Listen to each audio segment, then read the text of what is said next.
everyone, Sanju Che here and welcome back to the channel. Of course, it should be either the 15th or 16th when this video goes up, which is just a few days prior to the release of Boruto manga chapter 57, and as per usual we talk about our expectations, predictions, kind of free of spoilers when it comes on to the upcoming chapter of the Boruto manga.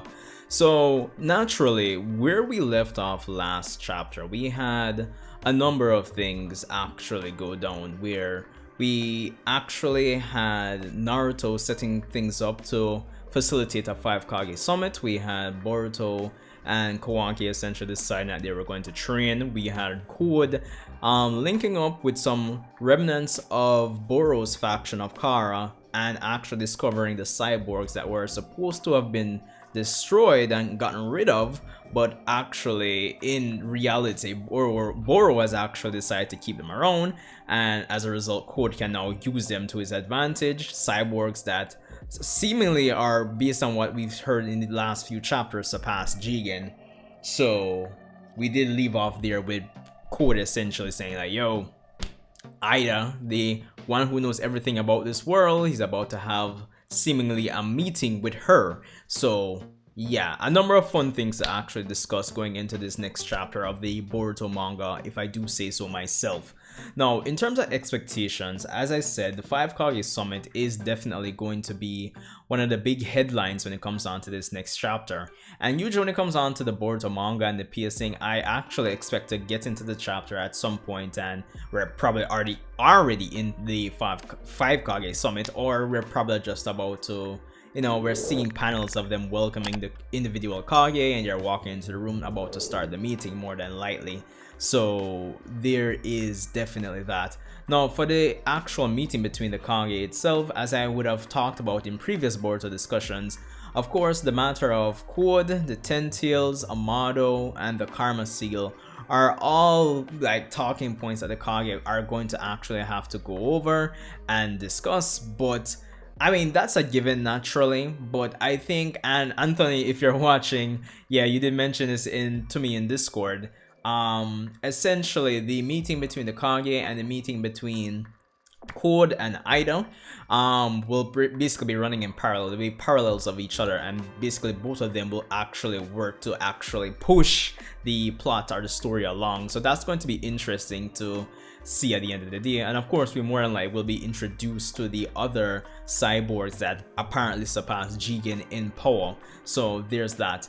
But I think one of the big things, apart from the given in terms of what the Kage can talk about, I'm really looking forward to the conversation that KOJI is going to have with Aida and potentially these other cyborgs, because for the most part, as a lot of persons would potentially agree on, the antagonists of the Boruto story or the Boruto manga have been lacking, and since we've kind of technically moved from one faction of antagonists to this seemingly new sub-faction or fresh new faction of antagonists without really rectifying the antagonist problem, I think with that context in mind, I'm looking more so to what Kishimoto is going to do through these initial discussions to lay the foundation to actually build up KOJI, these other cyborgs, their motivations, and all that jazz and blues. I know the whole thing for KOJI is the whole, you know, let's carry on Ishiki's will, all that foolishness, but for me personally, I would want more than that. But I think it's also going to be a given that these cyborgs are going to have their own agenda, more than likely, just to, you know, make it a bit more interesting and dynamic within that group and give us as the readers something more to look forward to. But I think one thing when it comes on to Aida, that I would really love to hear her thoughts on, since she knows everything about this world, is I think she obviously is going to probably serve as an exposition dump, but I think she, more so than even KOJI, will serve as a means to discuss the, I would say, the possibility or what is the next step or next set of moves that the remaining members of the Otsutsuki clan in whatever dimension that they reside in now are going to make. Because the thing is, why does KOJI want to talk to Aida? Really and truly. I mean, I would imagine he has all the information he needs to have right now in terms of like chakra fruits, the god tree, the 10 tails, how all of that works. So it comes down to why. So it's one of two things. either it's more information about the Otsutsuki clan and more information about how relevant the Earth is to them. Is there something more to it that the Otsutsuki clan is seeking on Earth? Something along the lines of that, so that would actually act as a bridge between us and the the expected arrival of more Otsutsuki. It could kind of set this initial breadcrumbs to get that. But also potentially this could be, and I know I haven't really gone in depth with this in a while, but the Jogan, Anthony, this is something you mentioned as well when you were talking to me in the Discord, your last few messages. But yeah, the Jogan is definitely something we could probably see, we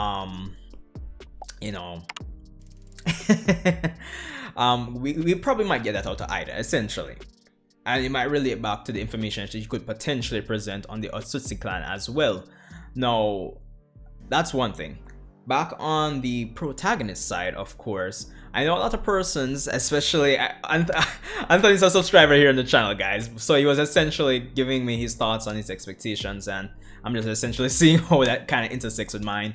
But essentially, he was basically suggesting, and I think a lot of persons are expecting this as well, is for there to be some massive disagreement amongst the Kages. And personally, I've been one that's I haven't necessarily disagreed with that expectation, but it's like, I don't know, I just don't get like some massive disagreement vibes from the Kage. It might happen more than lightly, and for the sake of tension, Kishimoto might pull that in terms of how they're going to agree on what to do with Amado, how to move forward with Boruto, etc, etc.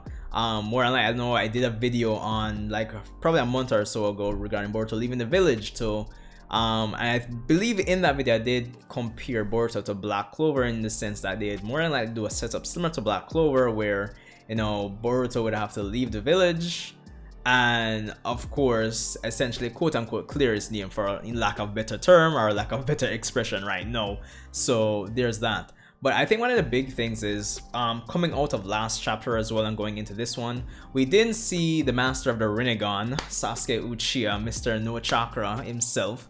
And it was suggested to me that he might actually be where Orochimaru is. So that's going to be an interesting development if that actually comes through. Probably, because the thing is, at the end of the day, Sasuke has always been that proactive character. Is always trying to push forward, investigate, and kind of push the plot along. That's one of the things I kind of liked about him, especially when it came on to the Naruto Shippuden era. So more than likely, he's actually bringing that proactiveness back to the story again. And who knows, maybe whatever information he could potentially glean from Orochimaru, who would be a welcome introduction to the Boruto manga, it might run in parallel or kind of be like some kind of cross-reference between the information that Aida is presenting to Code as well. And of course, that could actually act as setting a tangible goal, immediately tangible goal for Sasuke, Code, and potentially a more midterm goal for Boruto, who's actually gone to train with Kawaki right now. So yeah, there's that as well. So the possibilities are endless when it comes on to discussing our expectations for these chapters.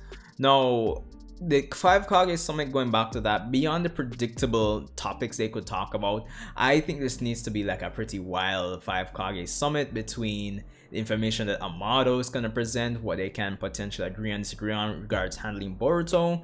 Who knows, I'm saying it every month, I would love for KASHIN KOJI to actually appear in this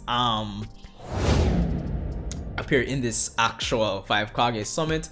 And I'm just gonna throw this out there, and this is pretty wild, but who knows, probably to gauge the power or potential of these cyborgs. Who knows, maybe we could set things up for a KASHIN KOJI versus Naruto fight, which of course would have a lot of emotional investment from us, the audience, who have been watching since Naruto days, but also could serve the dual purpose of establishing what Naruto could potentially bring to the table now without Kurama, and giving us a visual representation of that going forward, at least to kind of cement the cyborg threat at the end of the day. And of course, we could probably not outright, but at least get some more breadcrumbs to what Amado's ultimate goal is and what he's been planning behind the scenes, because between Kodachi and Kishimoto, they've definitely been hinting at something since forever, since Amado's character has been introduced, I would say. But you know, chapters like, I believe it was what, 53, 54, where, you know, Amado was talking one side and Sumeri noticed something, or even the way how Amado was questioning Kawaki last chapter, that there was something about that conversation in the last part that it seems like Amado was hinting at, and he didn't really fully explore. So obviously there is something there, and for the most part, I feel like all these elements combined would make for a very epic Five Kage Summit. You know, we don't necessarily slow down. We probably get the necessary details and elements to push the plot along. While at the same time, you know, putting Naruto in a situation where, hey, yo, we get some emotional investment into, you know, Naruto and his character going forward, and how all that is going to relate back to Boruto, of course, who is on his way to carrying the series on his back. So yeah, but that's 11 minutes. I think that's all I have for this, you know, pre-chapter 57 discussion. Let me know. I think this is just a bit more, you know, probably a bit more chill than my discussions for the last few months, but this is what it is. I hope you guys kind of pick some sense out of the nonsense for this video, and I hope you know, hopefully I give you some food for thought before the chapter actually drops. And I guess by the time this goes up, some spoilers will be up by now, so who knows? I could be on the money, off the money, who knows? But if you made it this far, respect for tuning in. Definitely subscribe. It definitely helps me out. I'm trying to hit that 20,000 subscriber mark by December 31st, 2021. So let's see how that goes. Definitely leave a like. If not, if you don't want to subscribe, at least leave a like. Come on. So yeah. But respect for tuning in. Above all else, respect for tuning in if you made it this far. Sanjay Uchiha. Hope you guys have an awesome day, and I'll see you in the next Boruto video.